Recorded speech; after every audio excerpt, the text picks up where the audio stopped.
یہ ڈسیبل ہیں اور زیر ناف بال صاف کرنا ان کے لیے تھوڑا پاسبل نہیں ہوتا ہے، تو یہ کیا کریں؟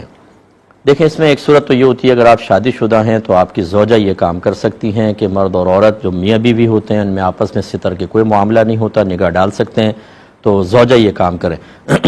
اور اگر ایسا نہیں ہے، زوجہ نہیں ہے، فرض کر لیں آپ کی، اور آپ ریزر وغیرہ یوز نہیں کر سکتے ہیں لیکن کریم وغیرہ کم از کم لگا سکتے ہیں، تو ہیئر ریموور کریم کوئی بھی آپ یوز کر لیں، وہ اس طرح کے یا مطلب ریزر وغیرہ کے قائم مقام ہو جائے گی اور آپ کی یہ سنت ادا ہو جائے گی۔ اور اگر تیسری صورت یہ ہے کہ یہ بھی نہیں کر سکتے اور زوجہ وغیرہ بھی نہیں ہے تو پھر اس کو اسی حال پر چھوڑ دیں، کیونکہ کسی کے سامنے ستر کھولنا یہ حرام ہوتا ہے اور منہ زیر ناف وغیرہ صاف کرنا یہ واجب کے درجے میں ہے، تو پھر حرام کو فوقیت دیں گے اور یہ کہیں گے آپ ایسی چھوڑ دیں، ستر وغیرہ نہ